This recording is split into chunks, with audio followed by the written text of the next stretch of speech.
What's going on, guys? So the topic of today's video is actually going to be a recap of the Vitamin Shoppe's 2018 earnings that they released last week. I apologize for this not being as timely as you guys are used to. I did catch a cold sometime in Chicago, in between Chicago and Columbus, where I basically lost my voice at the Arnold Classic when I was having meetings, so I was not able to put out this video on YouTube for you guys. You wouldn't have understood what I was saying, but regardless of that fact, this video is going to be packed with just as much insight and value and information that you guys are used to from my videos. But before I get started with that, I want to give you guys a little bit of an outline on this video just so you guys can follow along. I am going to be talking about the Q4 earnings first, just kind of give you guys some numbers there.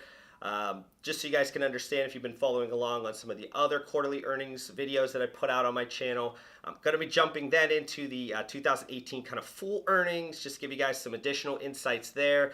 Talk a little bit about the outlook for 2019 that Vitamin Shoppe put out for guidance. And then finally, the most important part, the one that I enjoy the most when I am putting together these videos, or even before I put these videos together when I was just kind of looking at analysis of the industry, is the conference call.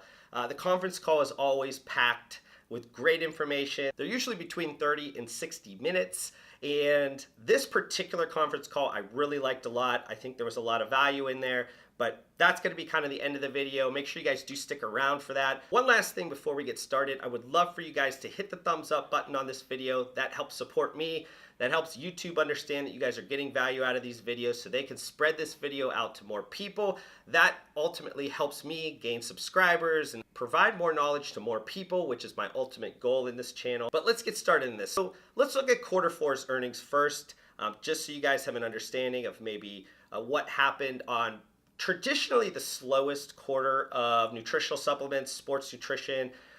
This is the time when their New Year's goals have completely kind of washed away. People are focused on the holidays. They're focused on getting through the end of the year. So they're not really focused on their fitness and health goals. So this is traditionally the kind of slowest period just of the consumer packaged goods categories of nutritional supplements, sports nutrition, functional foods, functional beverages. So Vitamin Shoppe saw $248.5 million in revenue this quarter. That was down about 5.1% year over year. Despite that lower revenue, they did actually have a gross margin increase, which is an important metric that all businesses report on. They actually saw a 2.1% gross margin increase year over year. A particular metric that physical retailers look at is what they call same-store comps.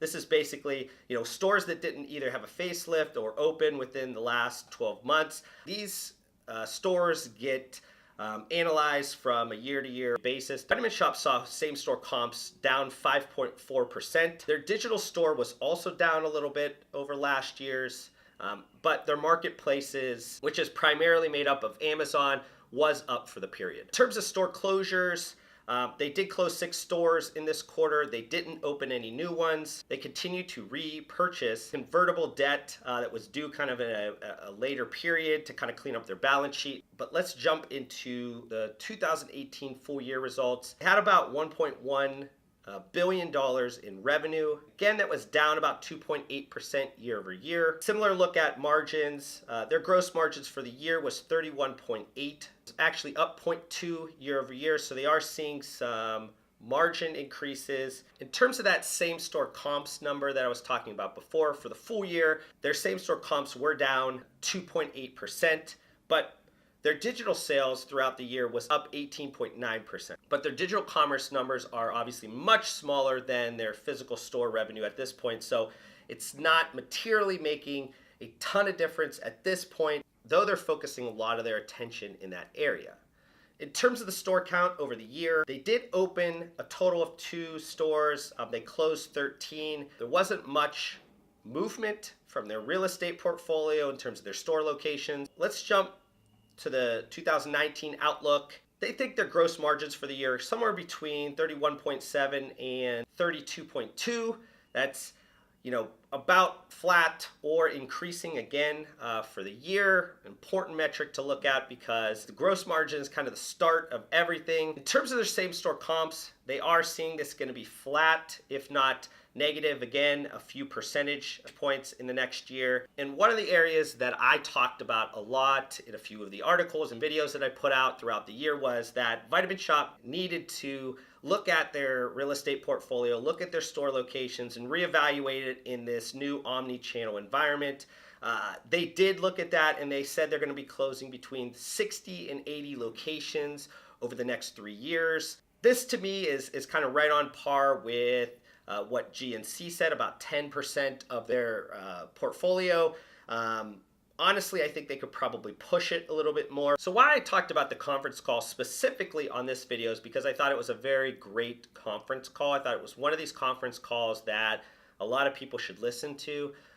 Sharon, Leite, the new CEO of Vitamin Shoppe, has been on the job for less than a year, and from all accords and from what I can see from the outside perspective, she's really dug in. She's really tried to understand the Vitamin Shoppe business and look at everything from the ground up and really put together some really good plans.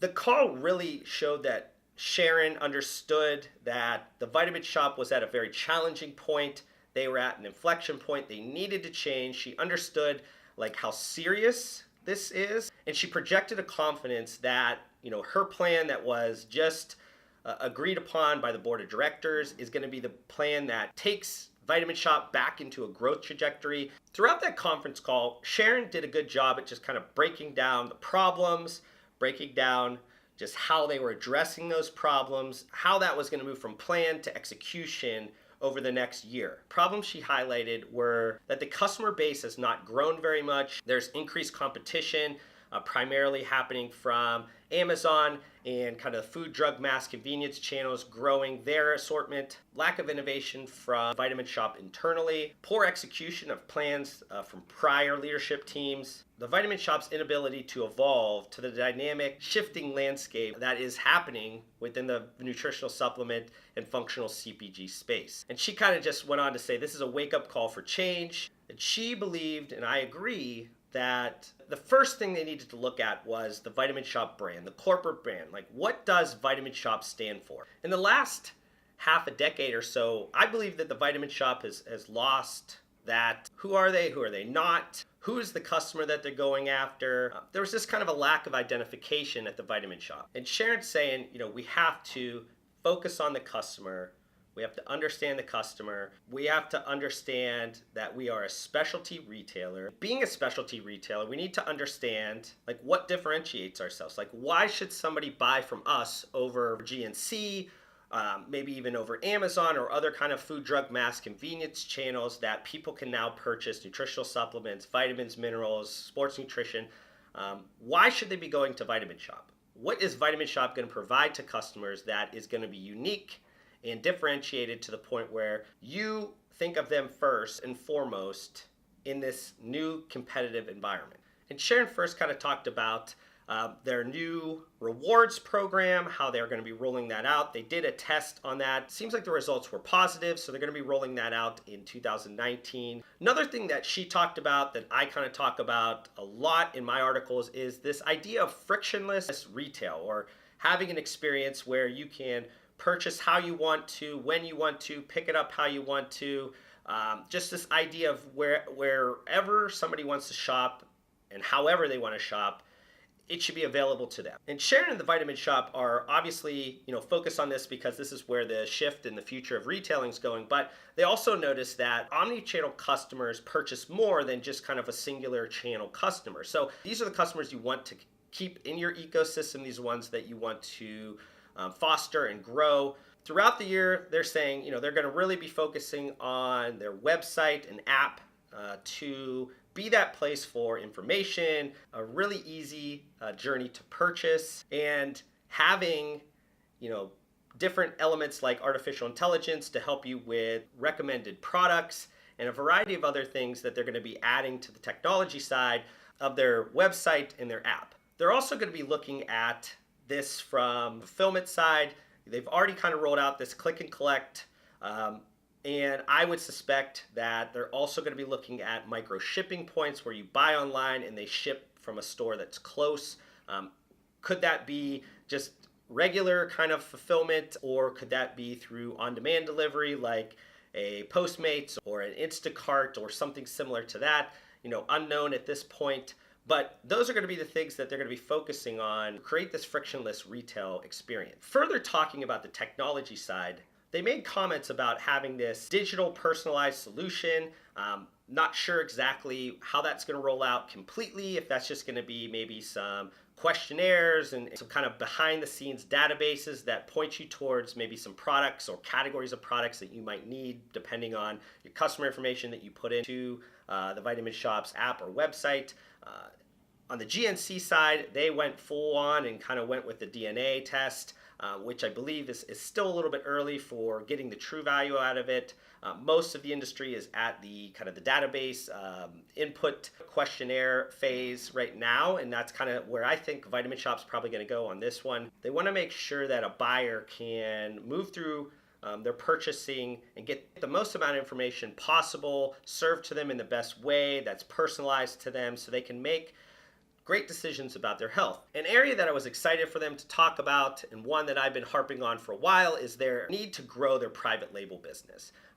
Comparable to GNC, their private label business is very small. And to me, private label, especially within the retail setting, that is controlling your own destiny. A lot of things happen from the third-party vendor standpoint, pricing, out of stocks, all kinds of different things that you can't really control. And those things do make huge material differences that the Vitamin Shoppe can help diminish by having more private labels in their stores. They talked about a bunch of different kind of offerings that they're going to be coming up with in the next year, but the amount that they're talking about, honestly, they could probably up that 2 or 3 times more. And one of the big things they announced with their full year earnings in a different press release was that they did do a partnership with the United States Navy, and they're going to be offered in, at least at the start, 30 locations in kind of a pop-up shop mentality where they're going to be having their private labels, the Vitamin Shoppe private labels,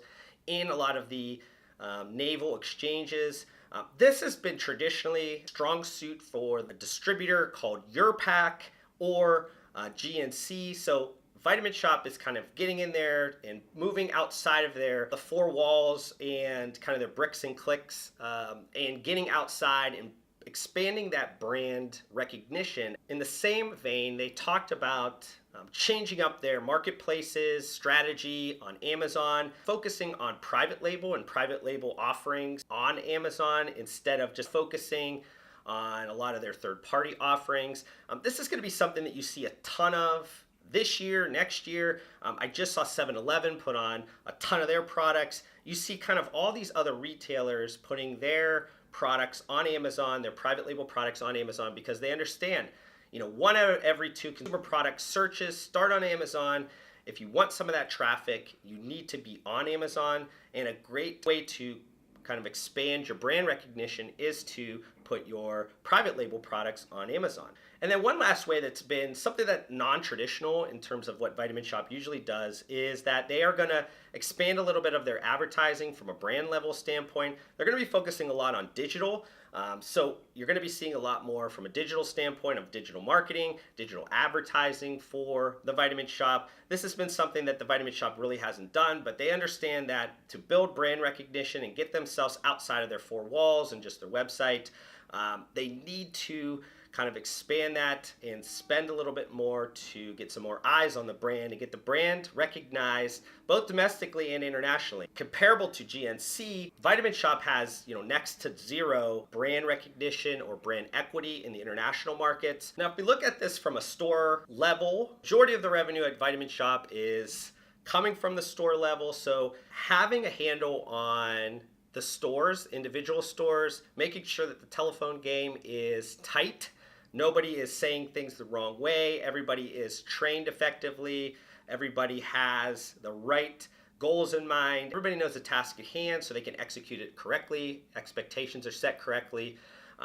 The Vitamin Shoppe is saying that their store employees are the key to their success. They need to continuously focus on training them, making sure that they have the most up-to-date information possible. I would suggest them even to subscribe to my YouTube channel, honestly, or read some of my articles.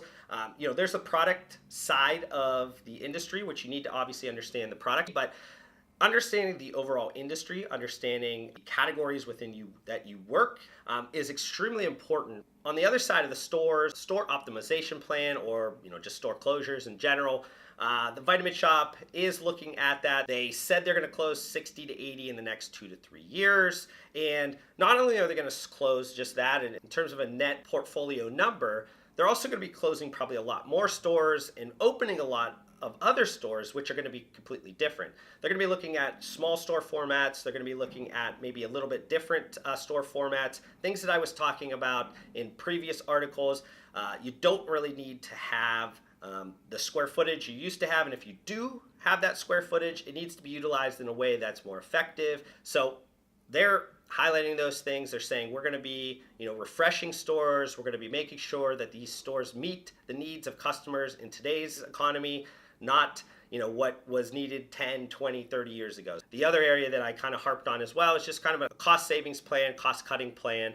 This is something that they just need to look at overall. At this point, re-looking at a lot of like the sales, general and administrative costs, looking at the way that they handle inventory or category management, making sure that they're agile, making sure that their pricing and promotion is beneficial to both sides, but obviously beneficial to them, to make sure that their margins continuously increase. And also making sure that, as they focus more and more on digital sales, they are really capturing from the distribution level efficiencies, cost savings, whatever they need to do to make sure that when they do continuously shift business over from physical to digital, or a variety of other kind of fulfillment methods, they are ready for that. But I'm going to end this video here, guys. I hope you guys got some value out of this video. I apologize again that it was a little bit later than I would have liked to put it out. If you guys do have any questions on this video, any comments or anything, would love for you guys to engage with me on this video. Just make sure you guys comment below, or all of my social media links are down below. You guys can add me on there. Just want to thank you guys again for spending some time with me on this video. Hopefully I gave you guys some value in return for that time you gave me, and I'll see you guys on the next video.